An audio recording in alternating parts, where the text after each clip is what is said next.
Mega power star Ram Charan, Kollywood star actor Shankar combination లో వచ్చిన political action drama game changer movie.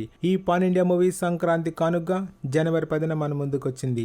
భారీ అంచనాల మధ్య ప్రేక్షకుల ముందుకు వచ్చిన Ram Charan game changer movie negative reviews వల్ల కొంచెం స్ట్రగుల్ అయినప్పటికీ తొలి రోజు భారీ ఓపెనింగ్స్ అందుకుని దుమ్ము దుమారం లేపింది. ఇక ఈ మూవీ 7వ రోజు ఎంత కలెక్ట్ చేసిందో వివరాల్లోకి వెళ్తే day 7 expected collections. Game changer movie అన్ని వర్గాల ప్రేక్షకులు చూడవలసిన సినిమా, ఎంటైర్ ఫ్యామిలీ చూడవలసిన సినిమా. ఇది ఒక ఇన్స్పిరేషన్ మూవీ. ఇలాంటి మూవీని ప్రేక్షకుల వద్దకు తీసుకువెళ్ళవలసిన బాధ్యత రివ్యూస్ ఇచ్చే వారిపై ఉంది. మీరిచ్చే నెగిటివ్ రివ్యూస్ ఒక మంచి సినిమాని ప్రేక్షకులు మిస్ అయ్యేలా చేస్తున్నారు. ఈ సినిమాని చూడని వాళ్ళు తప్పకుండా చూడండి, ప్రతి ఒక్కరికి నచ్చుతుంది. ఇక ఈ సంక్రాంతికి విడుదలైన 3 సినిమాల్లోనే బెస్ట్ మూవీ ఏదంటే no doubt game changer movie అనే చెప్పాలి.